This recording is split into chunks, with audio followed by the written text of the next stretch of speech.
So guys, जैसा कि हम पिछले एपिसोड में देख ही चुके हैं कि एंद्रोसी और आनक की फ़ाइट किस तरह से एंड होती है और वो गेम वहीं पे ख़त्म हो जाता है। और हमें ये भी पता चलता है कि जहाद की राजकुमारियाँ क्या हैं, उनका क्या आपस में रिश्ता होता है।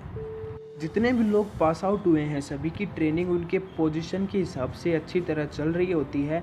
और एपिसोड के एंडिंग के साथ साथ हमें दिखाया जाता है टैग एंड लॉन्च गेम के बारे में। मैं उस गेम के नियम को अभी नहीं समझा सकता, पिछला वीडियो ज़रूर देख लेना। और भी बहुत सारी बातें जो आपको पिछले वीडियो में देखने को मिल जाएगी, तो उसे चेकआउट ज़रूर कर लेना।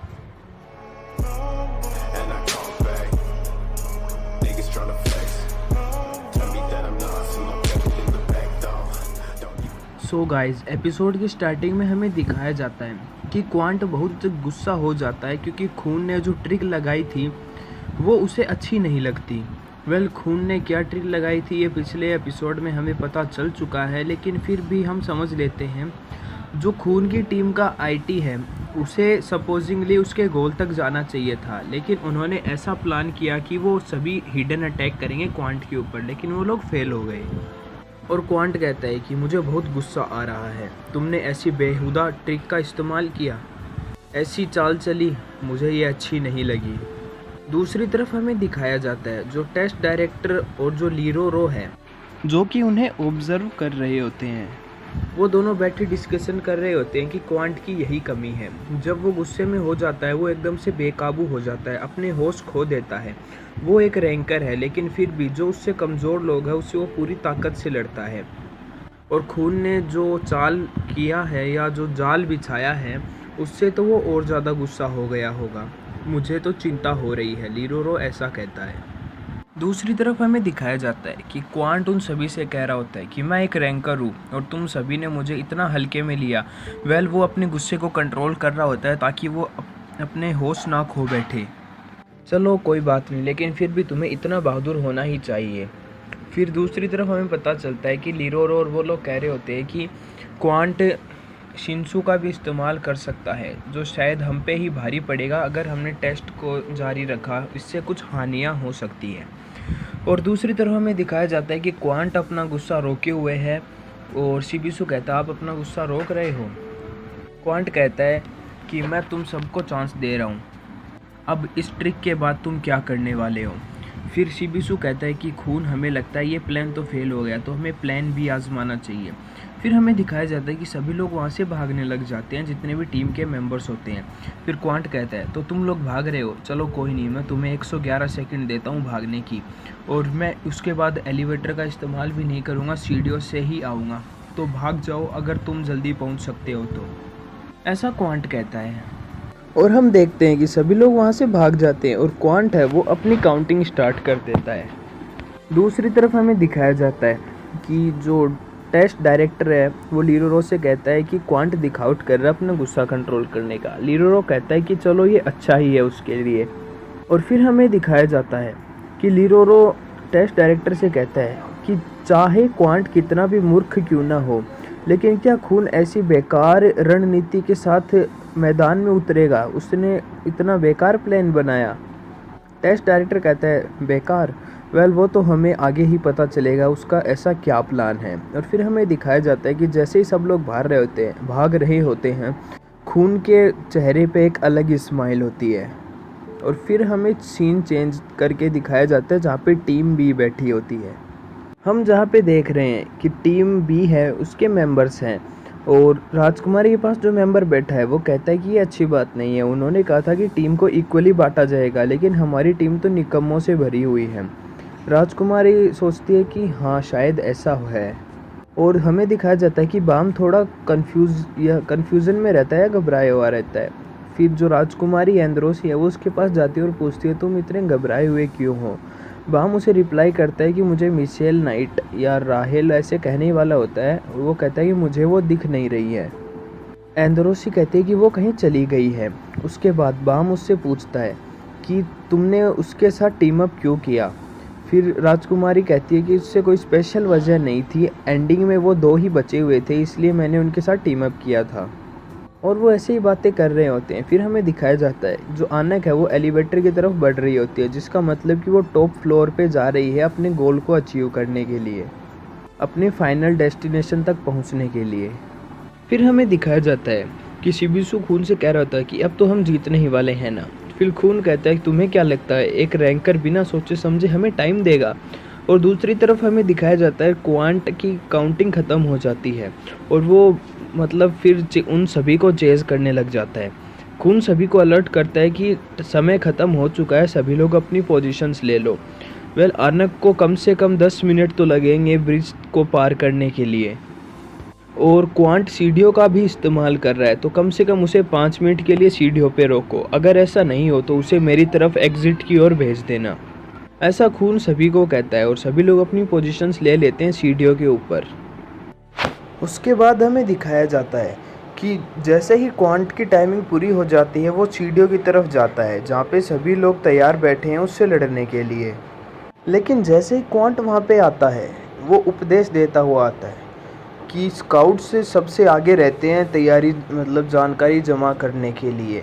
तो जैसे ही वो लोग ख़त्म हो जाते हैं सभी लोगों की संख्या भी ग्रेजुअली डिक्रीज़ हो ही जाती है। सभी लोग इंटेंशन करते हैं उससे फाइट करने के लिए, लेकिन हम देखते हैं कि क्वांट अपनी स्पेशल टेक्निक या हम कह सकते हैं शिंचू का इस्तेमाल करके फाइटिंग स्टार्ट कर देता है और बहुत ही इजी तरीके से सबके ऊपर डोमिनेट करने लग जाता है और सभी को ओवर पावर कर देता है। फिर जितने अभी तक हमें दिखाए गए थे मतलब जितने भी लोग बैठे थे उससे फाइट करने के लिए वो सभी हार मान ही लेते हैं। वो लड़की जो शिंसू इस्तेमाल कर सकती है जिसके हाथ में छड़ी है वो पूछ रही होती है कि अभी कितना टाइम हो गया। फिर पता चलता है सिर्फ अभी 1 मिनट भी नहीं हुआ है और क्वांट सभी को डोमिनेट कर रहा है। टीम ए को इस तरह मार खाता देख टीम भी बहुत खुश हो रही होती है, लेकिन दूसरी तरफ बाम अभी भी कंफ्यूजन में है।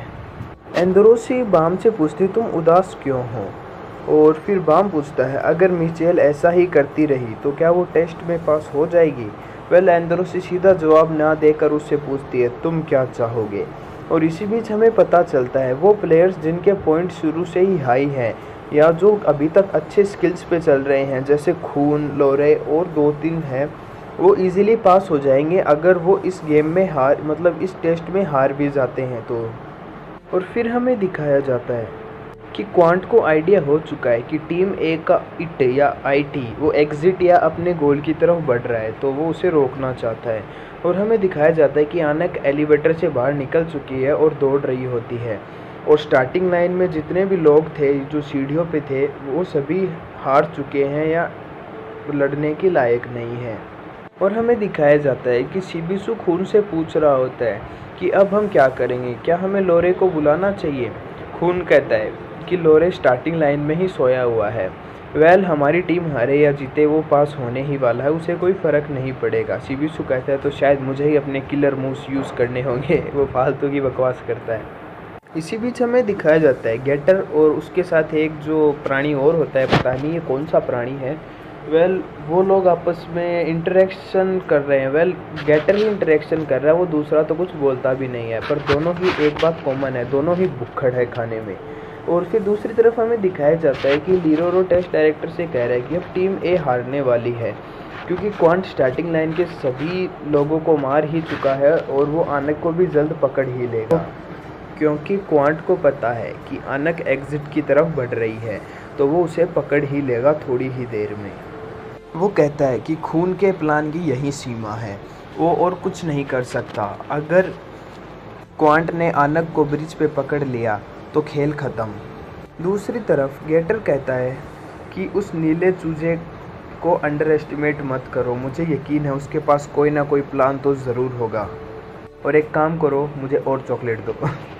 फिर अगले सीन में हमें दिखाया जाता है कि क्वांट है वो आनक मतलब उस ब्रिज के पास पहुंच रहा होता है, लेकिन रास्ते में शिबिसु 2 लोग और होते हैं। फिर शिबिसु कहता है कि मैं आ चुका हूँ, अपने साथियों से कहता है शिबिसु मैं आ चुका हूँ, अब तुम्हें टेंशन लेने की ज़रूरत नहीं है, मैं उस लाल खोपड़ी को रोक के ही रहूँगा। फिर हमें बताया जाता है कि उसके पीछे ही क्वांट होता है और वो उसकी बैंड बजा के आगे निकल जाता है। इसी बीच हमें पता चलता है कि शिबिसु ट्राई तो करता है उसे रोकने की, उसके पैरों में गिर के। क्वांट जाते वक्त कह रहा होता है कि वो कुछ ज़्यादा ही जज्बाती बन रहा है, वो इजीली पास हो सकता है, क्या वो अपने साथियों के लिए ये सब कुछ कर रहा है। मेरे तो आंखों में आंसू आ गए ऐसी यारी के लिए। वो ऐसे ही बातें कर रहा होता है और दूसरी तरफ हमें पता चलता है कि वो उन सभी को इजीली एलिमिनेट कर देता है जो कि उसके रास्ते में आ रहे होते हैं। तो क्वांट अब आगे बढ़ जाता है और फाइनली वो ब्रिज पे पहुंच ही जाता है जहाँ पे खून खड़ा है।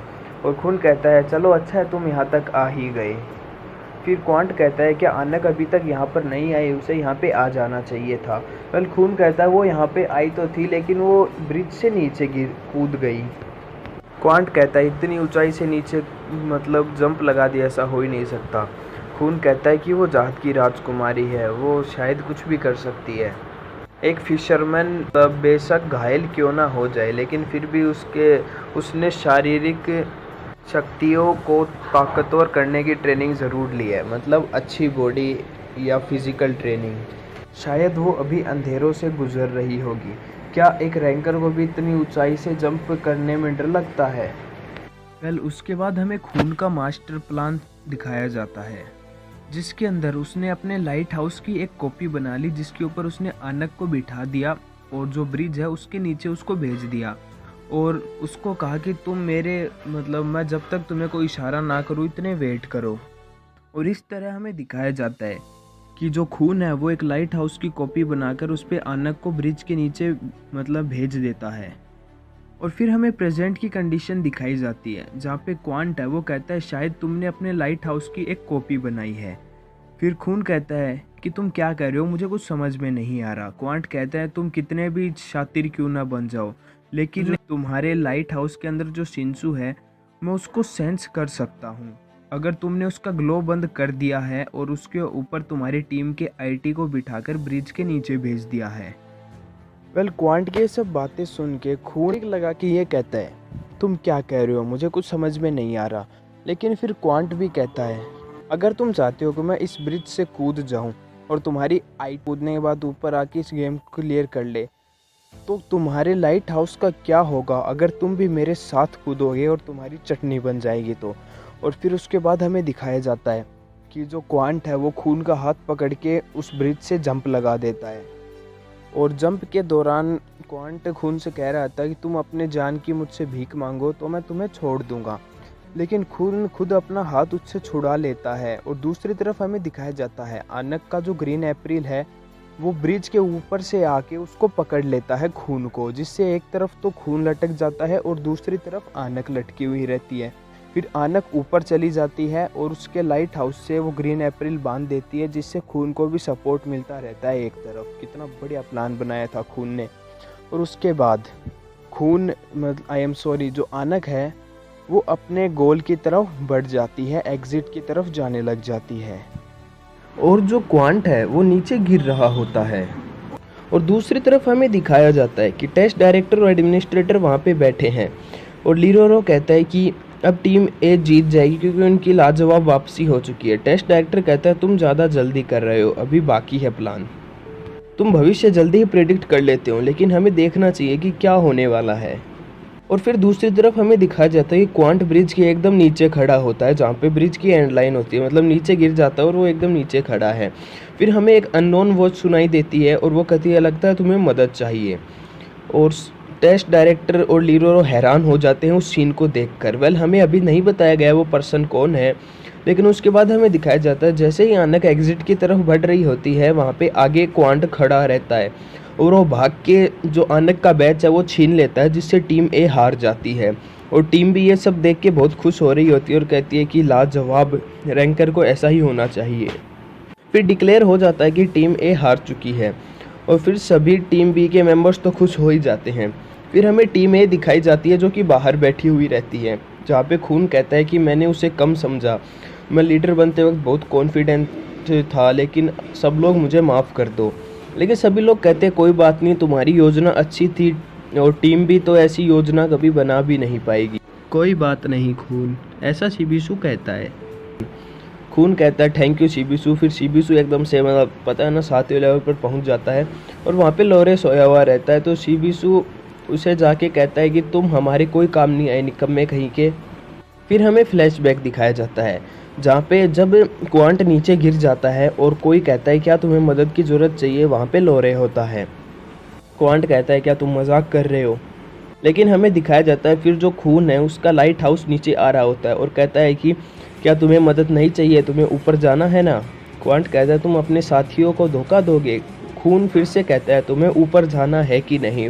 क्वांट गुस्सा हो जाता है लेकिन वो उसके ऊपर चढ़ जाता है। वो कहता है मैं हार भी नहीं सकता, और वो ऊपर चला जाता है जहाँ से वो अनक को एलिमिनेट कर देता है। लेकिन खून ने ऐसा क्यों किया। फिर हमें प्रेजेंट का सीन दिखाया जाता जहाँ पर खून सभी से माफ़ी मांग रहा होता है और खून अपना गर्दन जैसे नीचे कर देता है और फिर वो हंसने लग जाता है क्योंकि उसने ये प्लान बनाया था बाम के लिए ताकि वो टावर आगे कंटिन्यू चढ़ सके। खैर जो भी हो, प्लान तो बहुत शानदार था क्योंकि कई लोगों को तो वैसे भी आगे जाना ही है, उनको कोई नहीं रोक सकता चाहे ये रिजल्ट कैसा भी हो। जैसे बाम, शिबिसु, लोरे, आनक और भी 4-5 जने बहुत हैं। तो खून अपना प्लान सक्सेसफुल होता देख खुश हो जाता है। उसके बाद हमें दिखाया जाता है कि टीम भी है वो अरेना में उतर चुकी है अपने प्लान के लिए, और बैकग्राउंड में हमें खून की आवाज़ सुनाई देती है अब तुम्हें टावर चढ़ना है, तुम्हें ऊपर बढ़ना है बाम। और फिर हमें दिखाया जाता है कि टेस्ट डायरेक्टर और एडमिनिस्ट्रेटर वहीं पे बैठे हैं जहाँ पे जो लीरोरो है वो पूछता है कि खून ने अपनी टीम को धोखा क्यों दिया। टेस्ट डायरेक्टर कहता है कि टीम ए उसकी असली टीम नहीं थी, उसकी असली टीम थी ये। फिर मतलब 10 लोग एक हफ्ते में दोस्त बनेंगे, वो जो लिस्ट है हमें वो दिखाई जाती है जिसके अंदर सभी के नाम आप स्क्रीन पे देख सकते हैं। टेस्ट डायरेक्टर कहता है कि उसकी असली टीम ये है और इन सभी को मतलब आगे बढ़ाने के लिए उसे ये मैच हारना ही था। लीरोरो कहता है कि खून, आनक, शिबिसु और लोरे तो डेफिनेटली पास हो जाएंगे, लेकिन बाकियों का क्या। टेस्ट डायरेक्टर कहता है कि खून ने ये पहले से ही सोच रहा है कि उसे टावर में किस किस की ज़रूरत होगी आगे, और उसने उसी के साथ फ्रेंड्स बनाया और उन्हीं के साथ वो आगे बढ़ेगा, और इस लिस्ट में उन सभी के नाम हैं। और मुझे नहीं लगता कि वो गधा उनकी विश इतनी जल्दी मानेगा। वेल ये शायद क्वांट के लिए कहा गया है और वो विश क्या है हमें नहीं पता। दूसरी तरफ क्वांट एक जगह बैठा होता है और वो कहता है कि वो ना समझ बच्चे, उन्हें क्या लगता है वो मेरा मजाक बना सकते हैं, मैं उनको छोड़ूंगा नहीं। वेल फिर हमें उसी में फ्लैशबैक दिखाया जाता है कि खून है वो क्वांट से कुछ कहता है और फिर क्वांट ऊपर चला जाता है। वेल उसकी क्या विश थी ये हमें अभी नहीं पता।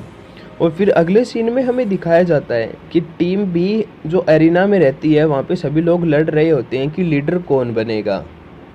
लेकिन फाइनली सभी चीज़ें डिसाइड होके ये फाइनल डिसीजन आता है कि जो लीडर है वो राजकुमारी बनेगी, और राजकुमारी कहती है तो इट चुना जा चुका है और मैं शुरुआत इट पे बैज लगा के करूँगी। उसके बाद हमें सीढ़ियों पे हेड्स और 2 स्पीयर रिवोल्यूशनरीज दिखाए जाते हैं जहाँ पे वो लोग डिस्कशन कर रहे हैं कि राजकुमारी चाहती है कि सभी फिशरमैन एक साथ रहे। क्या वो पागल हो चुकी है। हम स्पीयरर बियरर जो असली रिवोल्यूशनरीज हैं, हेड्स कह रहे तुम्हारा मतलब आलसी रिवोल्यूशनरीज। फिर उनके बीच में ऐसे ही झगड़ा होने लग जाता है। फिर हेड्स उन्हें समझाता है कि मेरी बात सुनो, जैसा कि हमने टीम ए का मैच देखा, हमें ये समझ जाना चाहिए कि एक रैंकर को हराना नामुमकिन है। इसलिए उस लड़की यानी राजकुमारी की योजना है कि सभी फिशरमैन को एक साथ करके उस हमारे विरोधी आईटी या क्वांट को चकमा देना। उसके बाद वो दोनों कहते हैं लेकिन ये अच्छी चाल नहीं है, हमें ऐसा लगता है हम ही उस क्वांट को पकड़ेंगे, उस विरोधी आईटी को पकड़ोगे और तुम हमारा साथ दोगे। और फिर वो लोग मतलब हेड्स की तरफ अपने भाले पॉइंट कर देते उसे मतलब डराने के लिए। और अगले सीन में हमें दिखाया जाता है एक लड़की और हो वहाँ पे बैठे हुए रहते हैं। वो लड़की हो से कहती है कि हो क्या तुम अब भी टावर चढ़ना चाहते हो, क्योंकि मुझ में अब कोई जज्बा नहीं है, मैं बेझिझक अपने दोस्तों को नहीं मार सकती, अब मुझ में कोई जज्बा नहीं है, कोई उत्साह नहीं बचा है। उसके बाद वो लड़की अपनी बैक स्टोरी बताती है और कहती है कि मैं चोरी किया करती थी मेरे सहेलियों के साथ, मतलब उसका भी ग्रुप था जो चोरी करती थी।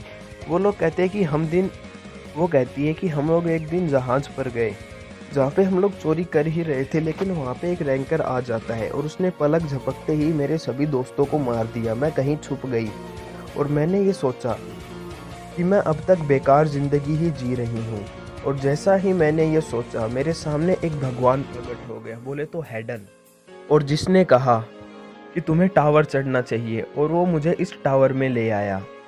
पहले तो मुझ में बहुत जज्बा था, मैं बहुत उत्साहित थी, मैं हर किसी को मार देती थी, लेकिन अब मुझसे ये नहीं हो पाएगा।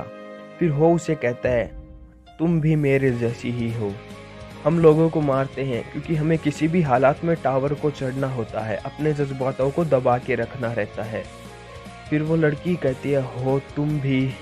फिर ये सीन भी यहीं पे ख़त्म हो जाता है और फिर हमें दिखाया जाता है कि हेड्स उन दोनों को मतलब मज़ा तो चखाई देता है, हमें बताया नहीं जाता, वो दोनों हेड्स से माफ़ी मांगते हैं और हेड्स कहता है मेरी ताकत बर्बाद मत करो। फिर इतने में ही वो कहता है कि वो यहाँ आ चुका है, सभी होशियार रहो। और एंद्रोसी और 3-4 लोग हैं वो एलिवेटर से बाहर निकलते हैं ऊपर से और वो लोग हेड्स की आवाज़ सुनते हैं कि रैंकर आ चुका है, हम उसे यहीं रोकेंगे। इतना सुनते ही एंद्रोसी खुश हो जाती है और पास में जो कोई लड़का होता है जो उसके साथ चलने के लिए तैयार रहता है, उसे किक मारती है और कहती है मेरा प्लान काम कर गया। और इसी के साथ ही एपिसोड यहीं पे ख़त्म हो जाता है। आई होप आप लोगों को एपिसोड अच्छा लगा हो। अगर अच्छा लगा हो तो वीडियो को लाइक ज़रूर कर देना और जो चैनल है उसको सब्सक्राइब कर देना।